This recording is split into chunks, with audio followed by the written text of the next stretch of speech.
Well, good evening, everybody. My name's Stuart Corbridge. I'm the Provost and Deputy Director here at LSE, and it's my great pleasure to welcome you to the school for what really is a very special event. An inaugural lecture by Nobel laureate Professor Sir Christopher Pissarides in his capacity as the first holder of the Regius Professorship of Economics at the London School of Economics and Political Science. So now's the time, please, to turn off or to turn to silent your mobile phones, but you're very welcome to tweet through the event. The hashtag is LSE Regius, which has a nice tone to it, I think, if you'll forgive the pun. And I think we're being joined also on videocast for people that couldn't get in to hear Chris in the old theatre this evening. I'm going to give a fairly long introduction because this is a very important event, but let me start by telling you something about the Regius Professorship of Economics before saying something about our very distinguished speaker, Chris Pissarides. Regius, or royal professorships, are gifts of the monarch, the earliest of which, as at Oxford and Cambridge, I believe date back to the first half of the 16th century. Currently, the University of Glasgow has the most Regius Professorships. I think it has 13. Most of which was set up between 1760 and 1860, presumably at the time or thereafter of the Scottish Enlightenment. To mark the Diamond Jubilee of Her Majesty Queen Elizabeth II, it was announced in 2012 that 6 new Regius Professorships would be created, one to mark each decade of her reign, and the first such awards for a very long time. Now, universities around the UK were invited to make a case for one of their departments or faculties, and LSE rushed to do this for our economics department. As is the way with these things, apparently applications were restricted to 2 sides of A4 and had to establish the academic distinction of the unit proposed, which wasn't difficult in the case of LSE Economics. I'm just going to read you the second and third paragraphs of the case that we made. According to all major rankings, the LSE is the only premier economics department outside North America. No large academic unit in any subject performed better than LSE Economics in the UK's Research Assessment Exercise 2008. In addition to its long tradition of distinction in research, but also directly on the basis of it, the LSE department has brought expertise to the shaping of public policy, insight to public debates, and crucial support to private sector business. Members of the department are leaders in addressing issues from global markets to housing and schooling in Britain to the economics of households and cities. LSE economists also work with colleagues throughout the social sciences to provide the kind of analysis and evidence that's needed to address core issues of well-being in the UK and beyond. And we carried on. The Department of Economics at the LSE has excellence in teaching as well as research, with over 50 faculty serving 1,000 students. LSE students go on to careers of enormous distinction and accomplishment, leading in British government and industry and in international organisations. Significantly, the 2010 Nobel Prize for Economics was awarded to Chris Pissarides for his work on the analysis of markets with search frictions. In addition, 9 former members of staff or students of the department have been awarded the Nobel Prize in Economics.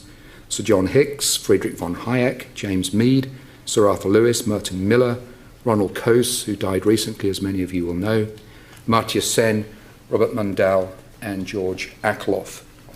Well, in the event, the Queen announced that 13 new Regius Professorships would be established, not 6 as was the original intention, and one was duly conferred on the LSE Economics Department, as we think it would have been done had it been restricted to just 6. What went on with counting at the palace, it's not clear. I was over at the new economics building yesterday, and Chris showed me that the department intends to place a replica of the royal warrant. The original one is signed by Her Majesty the Queen, and she said she wasn't going to do it twice.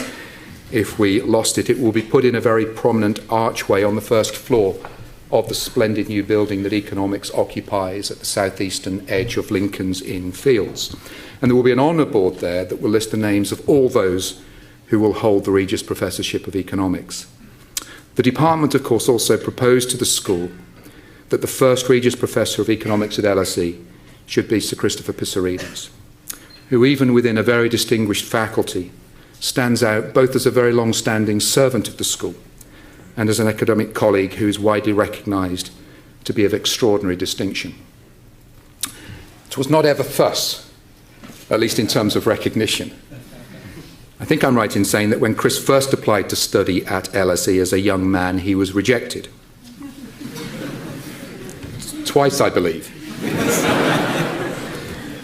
Since the time, however, that Chris finally came to LSE as a PhD student in 1971, he's been a key member of the LSE family, much loved by generations of students and colleagues alike.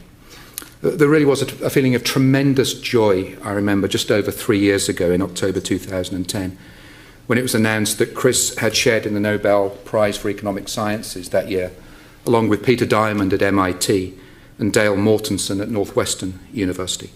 I think it was especially appropriate that Chris shared the prize with Dale Mortensen because their joint work on job creation and job destruction, building on previous work, of course, by both scholars, has led to the development of a model, the Mortensen-Pissarides model, that is exceptionally influential in present-day macroeconomics. I won't attempt to say any more about the details of Chris's work on search frictions in job markets or on matching theory more generally. This is partly, mainly, because Chris will most likely be referring to at least some of these concepts in his talk tonight. But it's also because on the last occasion that I shared the stage with Chris, I think it was in here, or the Sheikh Zayed Theatre, we did a very delightful question and answer session when at one point Chris politely informed the audience that one of my questions to him was not of the highest order and betrayed the fact that I was not an economist, both of which are absolutely true, and there's a good burst of laughter on the podcast to mark that moment. So I'll steer clear of that. Instead, I will say that Chris is a wonderful colleague. He's a great citizen and teacher at the school. Such is his modesty that colleagues and students alike might not know that in addition to the Nobel Prize, Chris is a Fellow of the British Academy, as well as the Fellow of the Econometric Society and of both the European and American Economic Associations, the latter as a foreign honorary member. In 2012, Chris was awarded a gold medal for his outstanding contribution to public discourse by Trinity College in Dublin. And this year, he was knighted by, well, I think it's going to be next year now, will be knighted by Her Majesty the Queen. In addition, in 2011, Christopher received the Grand Cross of the Republic of Cyprus, which is the highest honour that can be bestowed by the country of his birth, where he also continues to serve as chairman of the Republic's Council of National Economy and as European Studies Professor at the University of Cyprus. There is much else that I could add on Chris's achievements and honours, not least that he's often called upon by the press, has been today, to speak on the Eurozone crisis and the future of European integration. Given that time is pressing, however, let me just conclude this rather formal introduction by saying that it's a great honour for the school, and for me personally, Chris, to host your inaugural lecture as the first Regius Professor of Economics at LSE. The school is genuinely happy that you hold this prestigious professorship, and all of us tonight look forward to your talk on the topic, Is Europe Working?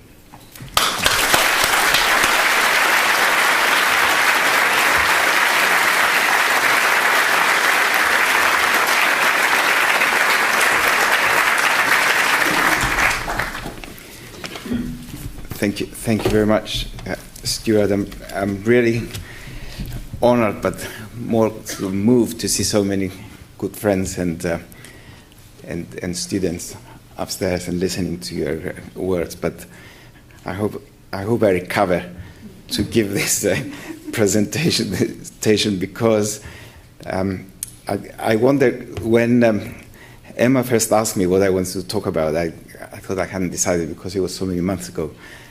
And then I think of a title which I could either talk about unemployment, which, as you say, is the topic of my research for the last 40 years, or I could talk about the Eurozone, which is the thing that occupies most of my thoughts and feelings, I should say, now as part of my job in Cyprus, and also given what's going on now in the Eurozone, because it's not only two countries that I have, of course, like Britain and Cyprus. I also have Greece, which is the one that is suffering most with our present policies. And I finally decided to go down the Eurozone route and say a few things about personal experiences and also where I see things standing, which is why the press picked it up and hadn't left me alone today all day.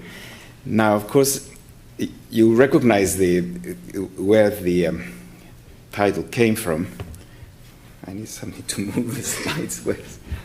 Do you have to pull it out? Okay, I'll use the, yeah. Of course, you will recognize the title, those of you who have long enough memories, being the Saatchi title, that the word, it's a paraphrasing of what Saatchi used to help Mrs. Thatcher win the 1979 election. And I thought I'd go back and be original and paraphrase it and use it tonight. But then when I went to the internet to look for an image, for the image you are seeing, I realized that I wasn't the first one to have this idea.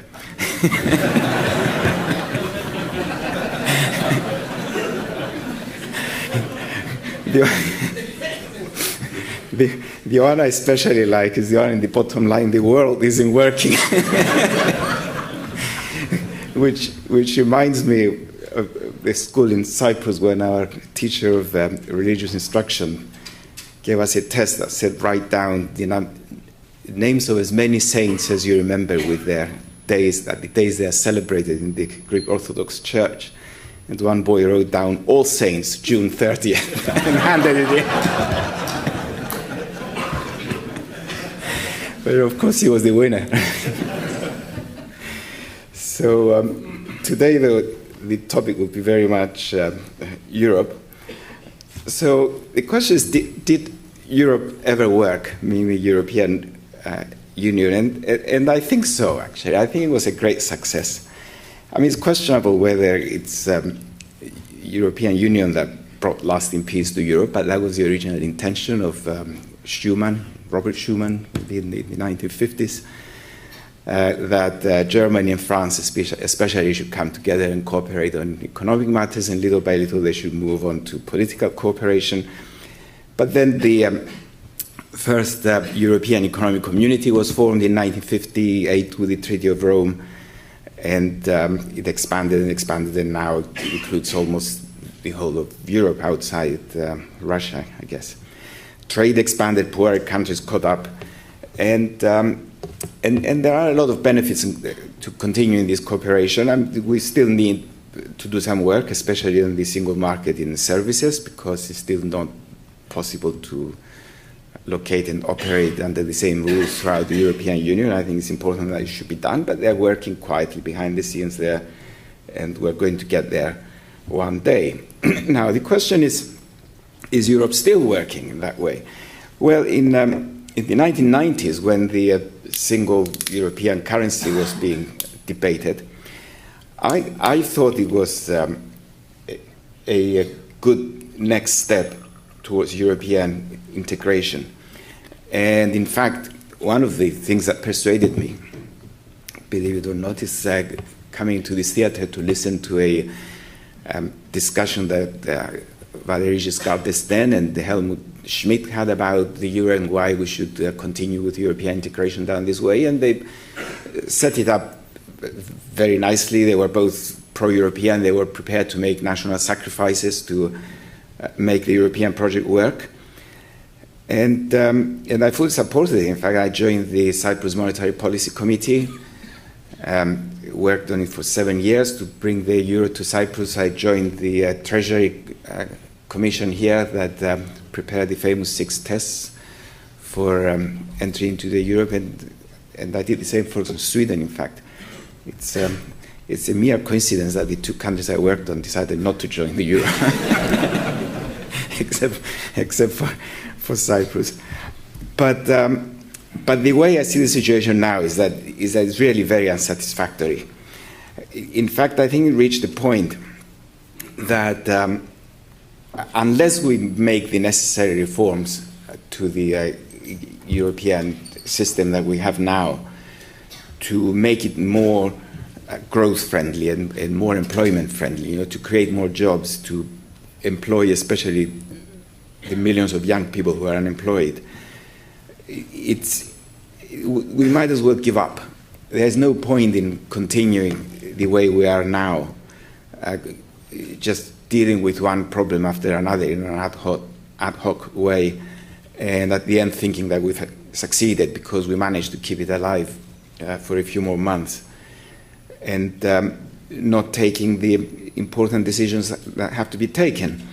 Now, there is a lot of debate going on. I mean, there are some very sensible things being heard, and I'll talk more about that later.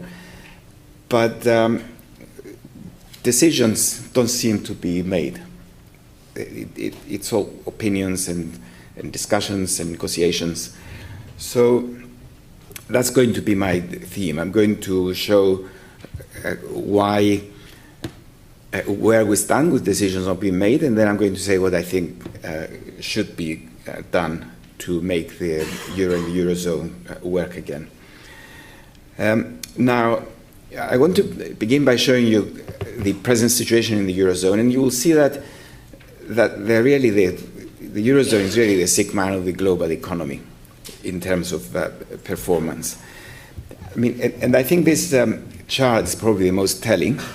I mean, here you see a comparison of national output, GDP, in all the developed countries of the world, in the OECD, in 2013 compared with 2007. And the countries in red are the countries that belong to the eurozone, plus where all but one belong now. The other one decided to join next month.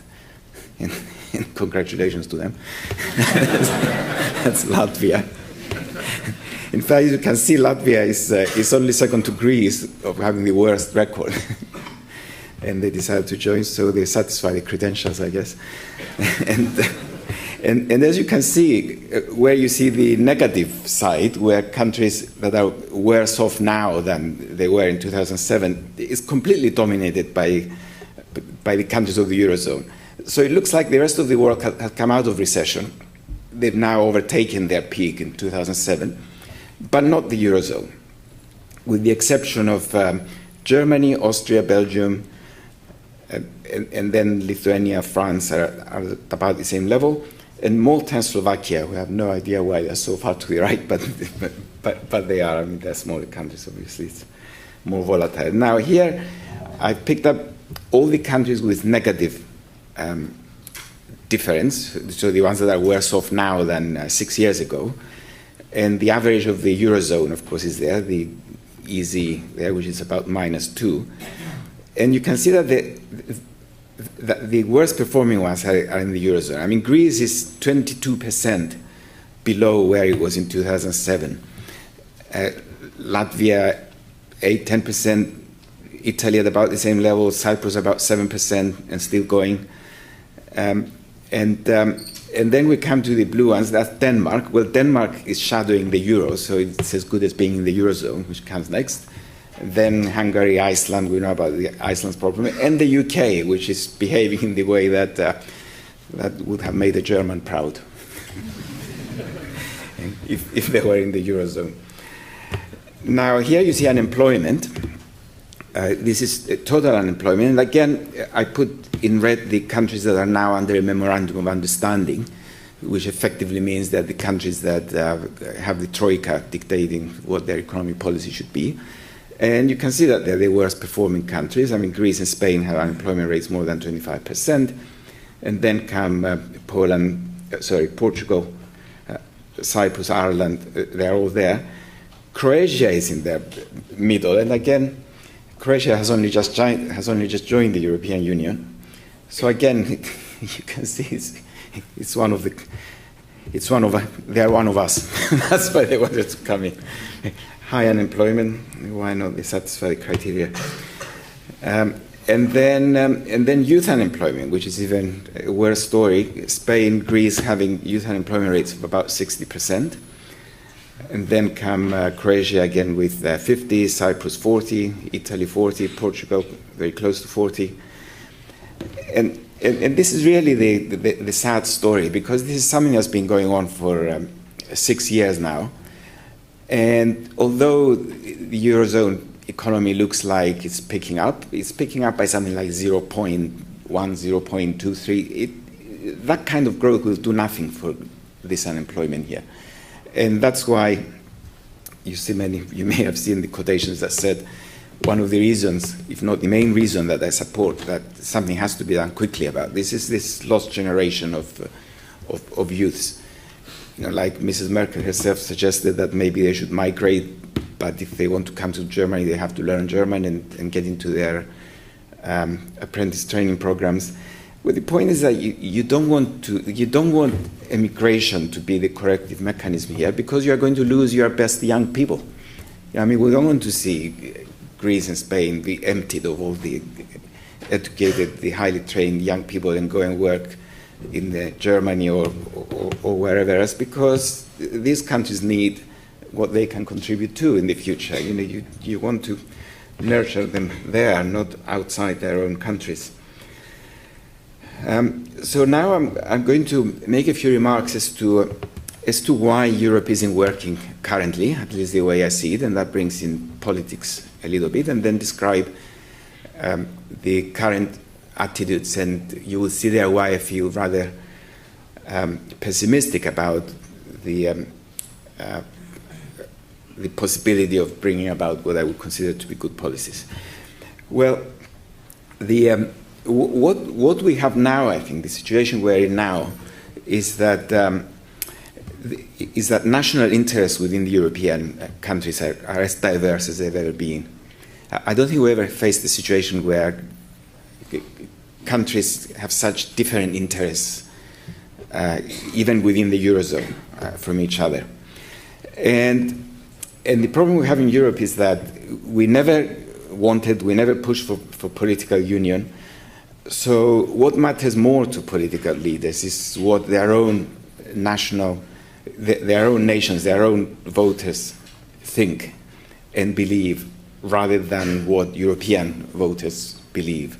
And therefore they pursue national interests over European interests when there is a conflict between the two. I think that's the source of the problem in the European Union. That's why I think it will be facing problems even in the future because of that. Simply because the power base of European politicians is their national vote, it's not the European vote. They obviously care much more about national elections because they're the ones that put them to power. European elections are just a sideshow. And I use this as an example. If you campaign, when German politicians campaign in Germany, if they stand up and say, well, we have to do this because it's good for Greece and Spain, they're going to lose the election. They're not going to win because of that. Now, why have European voters turned against the Eurozone? Why is it that if you campaign in Germany for a policy that is pro-South, you will lose votes?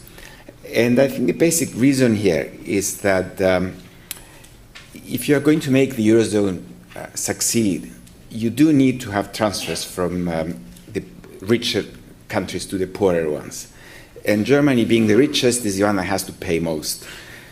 And therefore, they start feeling, do we pay taxes to give money to other countries? Do we want to do that? The answer is no. And yet, the decision to form the common currency zone and the decision to go ahead with the European integration the way we're doing it now is an implicit commitment that there should be more infrastructure, more investment projects in the poorer countries and regions so that they can grow and converge with the more wealthy ones.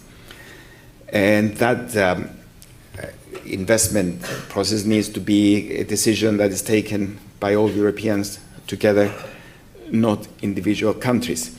In fact, you see that the whole idea about who pays and who receives is still perceived, even in Europe itself, is perceived as being country-to-country transfers rather than payments from the European Union. For example, I mean, I can give you a very good recent example. When the Troika come to visit Cyprus, I usually see them and we discuss progress and what's happening. And in one very recent meeting, I said something that could have been perceived as being critical of German policy. I don't know how they got this idea, but... And then one of them immediately turned up and said to me, how could you criticize them? They give you so much money.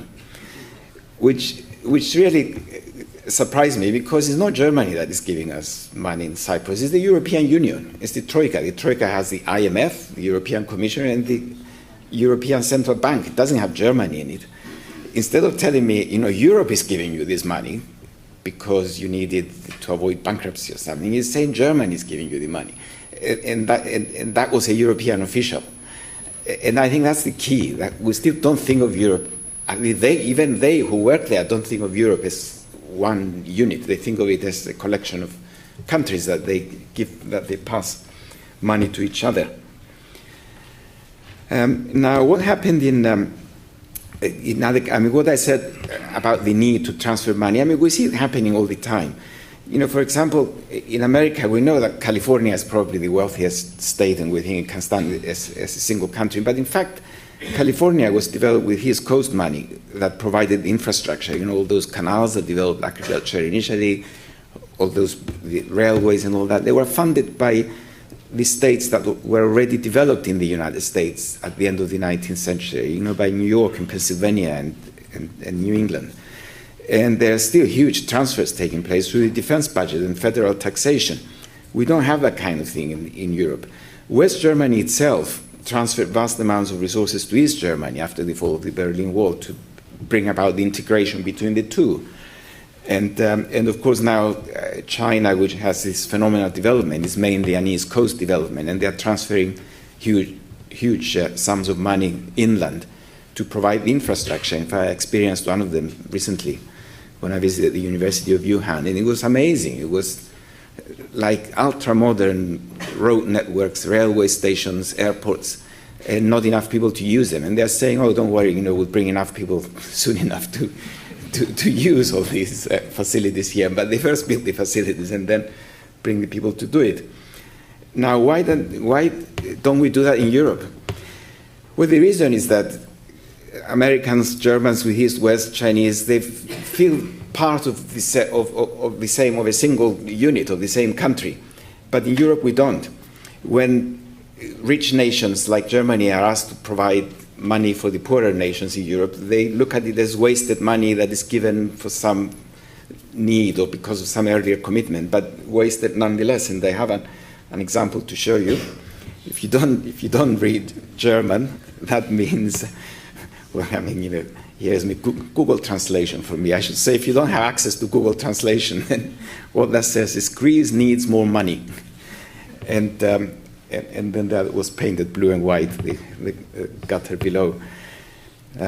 But since then, I understand the Financial Times Deutschland went out of business. I guess if their reporters show the same sign of subtleness and sophistication as their cartoon writers, I'm not surprised they went out of business. And good luck to them. Now, what about current policy in Europe? Well, currently money is transferred in Europe through the structural budget and some through the rescue packages that we have, like the European Stability Mechanism. The structural budget is obviously not enough because infrastructure in Europe is deteriorating, it's in a terrible state. We need better transportation, now telecoms, our gas, natural resource, our energy network is terrible compared with the United States. So we obviously need more, but some is taking place. Then the rescue packages will come with many conditions attached. They're usually the ones that the Troika is imposing, and they're extremely unpopular, of course, in the countries of that have to take the money. These packages are agreed, as we're told, but of course they're mainly dictated by those who provide the money, and fair enough. austerity is the most infamous of these conditions. I'm going to talk about this later on, and they're extremely unpopular in the countries that get them, to the extent that they don't consider that what they're getting is help from partners. Is more like it's our last resort, that if we don't get money from here, we cannot borrow from anywhere else. And now, what's the response of the countries that provide the funds for that, or of Brussels, the central secretariat and all that? Is to pretend that the problem is not there. And I use as an example a couple of quotations. This is from the Financial Times when Wolfgang Schäuble, the German finance minister, wrote, and it says the world should rejoice at the positive economic signals that Eurozone is sending almost continuously these days. It has taken critical observers aback, despite what the critics of the European crisis management would have us believe we live in the real world, not in a parallel universe where well-established economic principles no longer apply.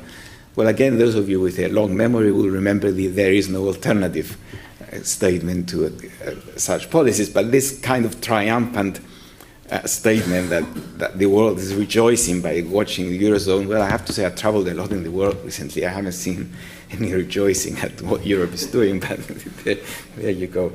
Maybe I met the wrong people.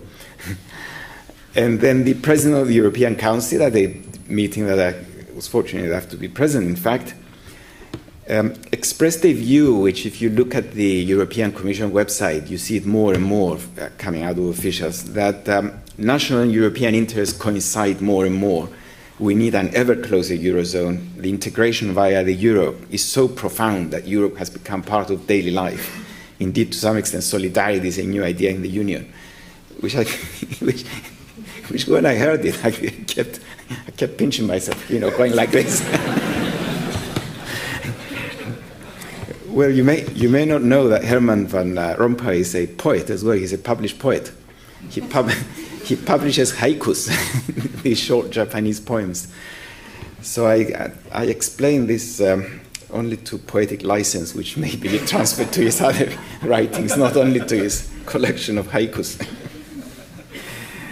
Now, here are some views from Schäuble's Parallel Universe. I think one of the best ones I read was by Martin Wolf in the Financial Times, where he said, if depressions and mass unemployment are a success, then adjustment in the Eurozone is indeed a triumph. We should rejoice. Mr. Schäuble accuses his critics of living in a parallel universe. I'm happy to do so rather than live in his. Well done, Martin. And Joe Stiglitz in Project Syndicate more recently, he said what I've been saying so far, that the euro was supposed to bring growth, prosperity, and a sense of unity to Europe. Instead, it brought stagnation, instability, and divisiveness, which is a direct response to Van Rompuy's comments about solidarity and so on. And you can see it here. I mean, they're talking about profound integration. Olli Rehn talked about the same and all that. I mean, just see what happened. I took 1999, but you have taken it any time. In 1999, and of course, now this compares per capita GDP, so it's essentially a standard of living at constant prices and purchasing power parity, just because this is what the Eurostat website gave. I don't know if it's... but that's relative to the European Union average of a fixed number of countries. The composition of countries doesn't change to create any side effects. And what we see is that when the euro was first introduced, Germany was 22% above the average. Now it's 25% above the average. So it's grown, the gap has grown relative to the average since the introduction. Italy was 11% above, now it's 5% below. Spain was right in the middle, is now 5% below. Portugal, Greece were below, and they've come further below. So there is a gap. So you can see a gap that's open since we had the euro between Germany, and I'm sure if I put Netherlands and Finland, they would be on the Germany side, and then the Club Med, as they call them, the Mediterranean countries, coming down. I mean, it's quite amazing that Italy is below the European Union average now, considering the countries included in the European Union. It's really the sad story of Europe, the Italian performance. In fact, well, not so long ago, in late 80s, the beginning of 90s, Italy even overtook Britain. It was the great sorpasso, as they were calling it, with triumphalism and all that, and now it's something like 20% below Britain. And then Spain's ambitions were to catch up with Italy by joining the European Union. Of course, what they hadn't realized is that the way to catch up with Italy is stand still, and Italy will come and find you. Which is what, in fact, not only that, they've been regressing, and Italy managed to catch up with them. So maybe I should tell Mr. Samaras to set it as the Greek ambition to catch up with Italy. It would be the easiest thing to do in the Eurozone. Just wait and he will come and find you. Yeah, that's the table of profound integration. Anyway, so what went wrong? Well, I'm afraid it's not only politicians that got it wrong with the euro, but economists got it wrong as well. And I'll talk about economists. Now, the founding fathers, meaning the politicians, of course, assumed that each country's politicians in the future would behave in the interests of the union. You know, solidarity was the word we're using. You know, you're Europeans and we have to push forward. But in fact, what politicians in the Eurozone, European Union, Eurozone did, they tried to use the new institutional structure to their own advantage. I mean, you know, the ones of the South did it even more than the ones in the North.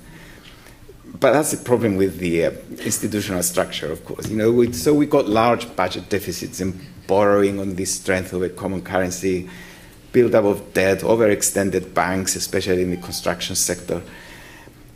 There was full confidence in those countries because they thought they had the protection of the euro. Well, now we've gone to the other extreme. There is no trust at all in political Europe. One country just doesn't trust another, that they'll do the right thing. And one lesson that we should draw from this, and in fact it's influencing what I'm going to say later on about the banking union, is that we need to have stricter central control to restore the confidence that we lost in Europe.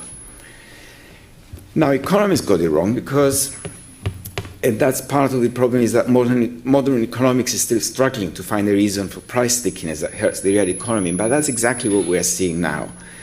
In the 1990s, economists, you know, they were too optimistic about an economist's ability to adjust. In fact, I can see one of the people that we had endless discussions in the 1990s, Charlie Bean here, about the euro, and both he and I agreed that although, you know, exchange rates, flexible exchange rates are better than fixed, but some other nominal adjustment will soon enough take place to offset anything that fixed exchange rates will do. I mean, that was the consensus. So we didn't think that freezing exchange rates between North and South would hurt very much, and we thought, you know, if there are political gains, why not do it? You know, that was the basis of our support for the euro. Now, of course, this has proved wrong, because the nominal adjustment that everyone was looking for was wage reductions. You know, if you reduce wages, that takes the place of nominal exchange rate depreciation. The real exchange rate still depreciates, and you can sell. You can restore your competitiveness that way. But in fact, it's completely wrong. Greece is the only country that's done it to the full. Wages came down in Greece by 25% since 2007. Italy to some extent, but not as much as Greece. Now, what do we see in Greece? Well, first of all, we see all the political and social problems. There is a breakdown of social order. The extreme right has risen, and the extreme left. You know, politics has been polarized completely. There is daily propaganda against Germany and Northern Europe, which is not good for the future of Europe. There are riots in the streets of Athens. You know, Greeks forget all that and start enjoying life again in the summer when they can go to the islands. But the weather changes. The islands are no longer attractive. They come back to Athens and they start. You know, it's not a way to live your life. But this is not the only problem. Wage reductions have also hurt for purely economic reasons, and these are the standard Keynesian reasons. You know, deflation has not got any country out of recession. You reduce wages, you reduce pensions, you accompany that with reductions in government spending to reduce the deficit. You raise taxes. You have banks that cannot lend. So what do you expect to see? I mean, you expect to see aggregate demand collapse completely. And therefore, the value of the debt to the GDP ratio goes up. And then you get the Troika coming in saying you failed to meet your target because your debts are too high, so you need more austerity. And that gets you into a vicious circle that leads to more debt and unemployment. And that's exactly where we are. That's what the wage reductions have done. Now, is there an alternative? Well, there are alternatives, but there is even one next door, as it were, across the lake, as they used to call it. And I put it down to the fact that, there are many reasons, but it's the fact that the current chairman of the Fed has become famous in economics for studying the Great Depression and understanding what went wrong. And therefore, he wouldn't do the mistake that we're doing in Europe. He has had a big expansion of, through the QE programs and avoiding fiscal contraction, although they need it much more than we need it here. And they've done better than us. In other words, as so many people, especially American economists like Stiglitz and Krugman, have said many times, if we're going to break this vicious circle of rising unemployment and build-up of debt, then what we need is to inflate the economy, not deflate it. And therefore, the ECB needs to create more inflation that will depreciate the euro, reduce the real burden of the debt, or if it doesn't like the inflation, which is very likely, issue euro bonds that will spread the debt burden across Europe. And then you might say, well, how, there's so much debt in Europe, how can we spread it to the ones that don't have it? In fact, we don't have so much debt in Europe. If they issued Eurobonds and converted all European sovereign debt to a common Eurobond, then the Eurozone will still have a lower debt to GDP ratio than the United States. And the current debt situation in the United States is not holding them back from growing. They're growing, in fact, much faster than Europe is forecast to grow in the next few years. Now, something more about what kind of policy and where we stand.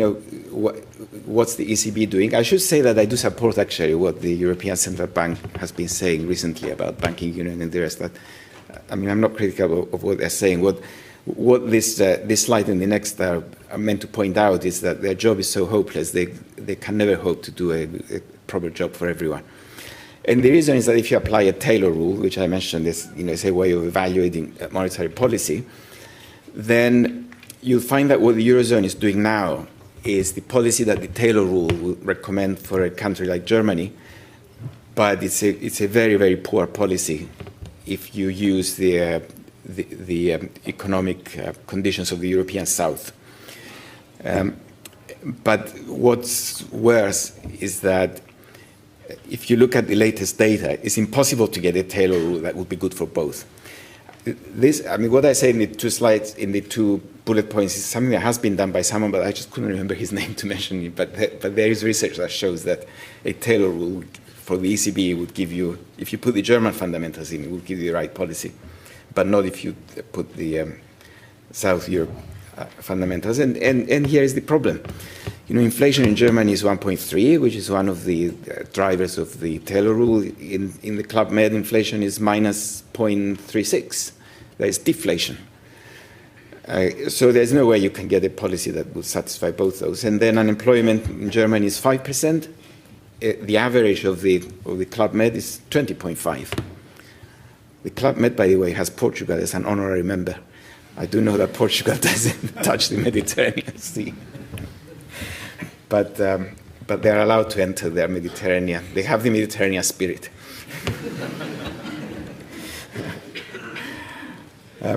Okay, so now lessons from the monetary union. What we've learned now about exchange rates with this tying in? Well, we've learned that tying in the smaller, unproductive, low productivity growth economies of the European South with a large, high productivity and high growth economy like Germany simply doesn't work. We thought it would work through other adjustments, but it doesn't. The only thing that could make it work is huge transfers of money from one to the other, which are unacceptable. Without those transfers, then real exchange rates obviously need to adjust. The real exchange rate needs to appreciate in Germany, it needs to depreciate in the South. How can you do it? Well, you can do it through inflation in the high growth countries. So you could inflate in Germany, or you could deflate in the low-growth countries. That's what theory will say if you look at an economics textbook. I hope I didn't get that wrong, by the way. I haven't taught economics from a simple textbook for a while, but I think that's the right answer. Now, what about inflation in Germany? Well, Germany will never allow inflation to take place. And what about deflation in the South? We know that Keynesian depression in demand will follow, and therefore neither of these policies, corrective mechanisms, can take place. So it's a hopeless situation with exchange rates. What about labor markets? Well, labor markets, and I will restrain myself on this because we could be here talking about until tomorrow. Now, monetary union does need a flexible labor market. There's no doubt about that. And the reasons that UK and Sweden, when I was working on their commissions, they decided not to join in 1999 were to a very large extent because they believed that they had more flexible labor markets than the rest of Europe, and they didn't want to tie themselves in with those inflexible labor markets. At least that was what the economists said, and it was a good enough reason. Germany, of course, was also inflexible at the time. Now, many countries in the South still lack flexibility. Spain and Greece and Italy, in fact, are the best examples that their labor markets still need more reform. There's no doubt again about that. The recent structural reforms are in the right direction, but they still haven't had any impact. I think it's a question of time, and it's a question of creating the right conditions for them to have an impact. I mean, important reforms have taken place, especially in Spain, actually, of these three. And as an example, we have the German reforms of 2002-2005, which took place in favorable conditions, but it still took 4 years for them to have an impact on the economy. So you do need to give time for reforms to have an impact on the economy. Now, austerity, on the other hand, that is imposed for debt reduction reasons, has an immediate impact on the economy. And the large negative effects that it has will undermine the reform programs. They will make it more difficult for countries to reach agreement on longer-term objectives. So what's wrong here is not so much the policies that are being recommended, but it's more the timing of the austerity and reform that we got completely wrong. And not only that, in fact, in the Eurozone, more attention is paid to austerity and the fiscal balance, when the troikas visit these countries, than progress with structural reforms. They do pay attention to progress with structural reforms, but what drives their next policy, and whether they release the money or not, is what's been done on the fiscal balance, which, again, is the wrong emphasis, I believe. Now, what's the response of the economy to all that? Well, again, it's a standard Keynesian response. We saw it also in Thatcher's Britain when it was done in poor economic conditions without consensus. It's the Keynesian response where unemployment goes up, stays there for many years. And what's the response from politicians? Again, the way they respond is driven more by their political beliefs than by economics.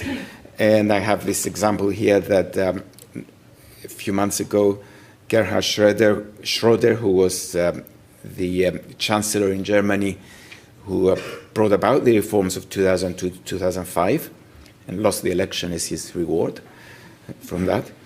And he wrote in the Wall Street Journal that the German experience shows that reforms have to be given time to have an effect, just like we had in Germany, he said. And he said for the next 4 years, the European Union should go easy on austerity by financing large investment projects to restore the competitiveness of the European economy and postpone austerity. He now works for a think tank, I think the Brugger institution, and that's why he was writing. I think, and Jacques Delors was writing with him on the same thing. And on the other hand, we have Wolfgang Schäuble, who succeeded, who works for the government that succeeded Schröder. And in the FT recently, he made the Thatcherite, there is no alternative and everything is working out nicely. They were looking at the same data. They had similar jobs, same countries as an example. One said, don't be too tough on them, give them more time and spend more money. And he specifically said Germany should give more money to fund infrastructure projects. The other one is saying the world is rejoicing because everything is working out so finely. Okay, and finally I come to the institutional changes that I believe should be made. I'm aware of the time, although I do have another 10 minutes, I guess. What we're seeing now and what needs to be done. So what we've learned, one of the things we've learned is that the split between fiscal and monetary policies is untenable. We have to have a policy that regulates both because national governments at present need to recapitalize their banks and ensure their deposits, and this involves fiscal spending, which leads to sovereign debt. And therefore, poor bank supervision, which is what we had so far, can lead to a deteriorating fiscal balance. Now, you can see where that's getting at, that we need to do something about bank supervision, and of course, it's the topic that is being discussed now on a daily basis. In fact, I think as we speak, there are intense meetings taking place in Brussels about it, trying to reach a compromise. Now, I do believe that banking union is needed urgently, and that goes beyond the current proposals. When I wrote this, in fact, I wrote this maybe 4 or 5 days ago. Since then, they have gone beyond the current proposals under pressure from the European Central Bank. And that's what I mean, at least on banking union, if we did exactly what the European Central Bank is saying it needs to be done, I think we'll have covered most of the way, if not all. It would be satisfactory. But Germany is taking a different position, is against this ECB standing. What they're now trying to do is to reach some kind of compromise with each one giving up some of their demands.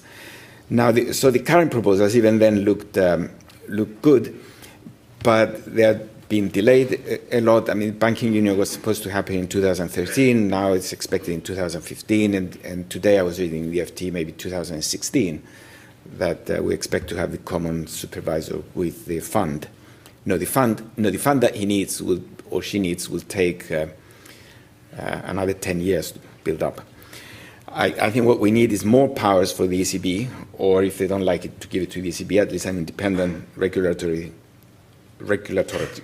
authority. I think we need a strong central regulator who will supervise and have powers to close down banks, to recapitalize them if they feel like it, and to ensure their deposits, most of all. Currently, I don't mention this here, but for the small depositor, the thing that matters most is who is ensuring their deposits. Who is going to make sure that they get their money back if their bank fails and if they have less than 100,000 deposited. And currently, there's no policy in the European Union for that. In the case of Cyprus, which is the one that they went to the extremes, the Eurogroup actually agreed to tax deposits below 100,000 by 6% to recapitalize the bank, and the ones above 100,000 by 10%. And the reason the measure wasn't implemented was that the Cyprus parliament rejected it for completely wrong reasons, but at least they reached the right decision. I mean, they rejected it because they like saying no, the Cypriots, and get their flags and start running in the streets. And then they went back to the Eurogroup, and the Eurogroup said, all right, there should be a tax only on deposits over 100,000 to recapitalize the bank, and then we ended up with 47% on those instead of 10%. Now, in fact, when I was in Brussels recently on that Van Rompuy meeting, I did ask everyone present, actually, if they knew who was safeguarding their deposits, if they had in the bank less than 100,000, and they actually didn't know. And we have many examples, like in this country, when Northern Rock and RBS were going bust. It was the British government that came in and essentially guaranteed the value of the deposits by nationalizing them. But the British government had enough money to do it. I mean, European countries don't have money to do it. In the case of Greece, the Troika insured their deposits. The Troika is just pumping money into Greek banks so as not to tax the deposits. In the case of Cyprus, it was big depositors who were insuring small depositors. In the case of Iceland, foreign depositors were insuring domestic depositors. And I mean, we need to have something, some policy that is consistent across the European Union. And I think the only policy is that the European Central Bank should insure those deposits, and enough money should be made available to it to be able to pay when the need arises, when they realize that the need arises. Something similar is happening in the United States, I believe. And because of that, I think all banks should be included and should come under the European regulator, not only the systemic banks, which is something else that Germany is insisting on, because very often problems start with small banks. And again, we saw it in Cyprus, where the bank that failed first and started it all was not a systemic bank. There are two systemic banks, I believe, now, the current classifications, but the one that failed wouldn't have been. And the same happened in Belgium, when Dexia was not a systemic bank, and it failed. And then if you exclude some banks, then banks will start playing tricks. They will be setting up different subsidiaries with different names and different authorities and so on. I mean, you know that bankers are extremely clever. When you give them a tiny bit of peace, they manage to squeeze a giant through it. And you can see the jealousy towards bankers coming up all the time. And now what the proposal is that they are discussing now is that there should be enough powers left to national authorities to supervise and decide, especially on closures of banks, and that's what Germany is insisting on. But I think that will not work. I mean, that's what we had up to now, and it didn't work. And there's just no confidence across Europe that other countries will do the right job. I mean, we always think our country will do the right job, of course, but we never trust the others that will do the right job. So we need someone based in Frankfurt or wherever who will tell everyone what the right thing is to do, and then we just get on with other things in life, not worrying about banks. Now, what's happening now on the ground in Europe? Well, in fact, Europe, because of that lack of confidence that we have, European banks have never been so home-biased as they are now. They are concentrated only on the debt of their own sovereign. They lend domestically. They are not holding each other's assets. And therefore, there's no such thing as risk-sharing across the Eurozone. In other words, it's not functioning as a single monetary union. It's just functioning as a collection of disparate little banks here and there. And that's because they don't have confidence in each other's regulators. And I have to say, it's what the ECB is trying to change with this financing of sovereign debt that they have, which is the topic that they're discussing today, in fact, from what I was reading.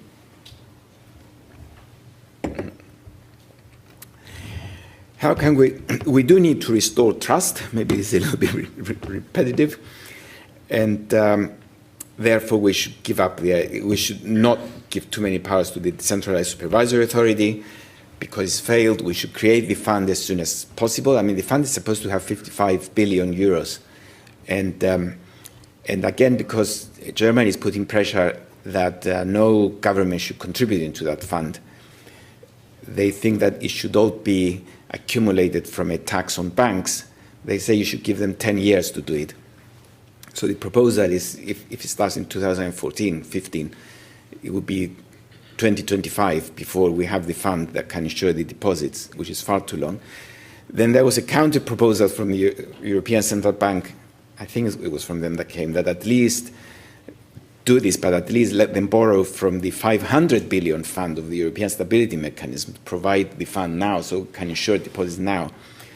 But they refused to accept it. They said, no, you should leave that alone and store it, which again, you know, I mean, who knows what will happen within the 10 years? What if we have another crisis then? Now, what about fiscal policy? Now, we also need some kind of control of individual country fiscal finances. Otherwise, there would be political objections again to what we are seeing now, because large fiscal transfers are just not palatable to European voters the way they are to Americans, for example. And we need some control over national budgets in order to achieve that. Now, how can we do that? Well, currently there is some kind of fiscal supervision by the European Commission. But I think it would be more credible if it was done by an independent body as well. You know, something like a Fiscal Policy Council based in Brussels that can work with the national fiscal policy councils that exist in most countries now. Again, when I was in Brussels and I said that the European Commission, of course, objected strongly, I said, why, what's wrong with the supervision that we are doing? Well, you might be doing a good job, but you need to be seen to be doing a good job as well. You don't ask the person who is choosing policy to provide the supervision as well. Individual countries have done it. We've done it in this country by introducing the Office of Budget Responsibility. And I think it's urgently needed in Brussels. But there are objections. It's not likely to be formed in the near future. So this is coming to the end. So current policies, again, as I mentioned, are not conducive to growth. We've seen Keynesianism coming back.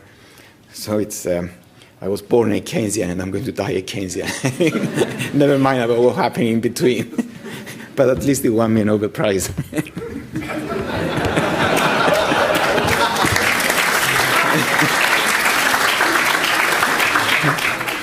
And we do need coordinated investment policies across Europe. And as a final remark, I think the single currency currently is holding back job creation and growth. We need to do something rapidly to bring Europe back to preeminence. Coordinated action, either dismantle it or rescue it. I think it should be rescued, but who knows? And we should do that for the sake of lost generations of youths who are now without the prospect of a job in countries like Greece, Spain, and elsewhere in Europe. Thank you.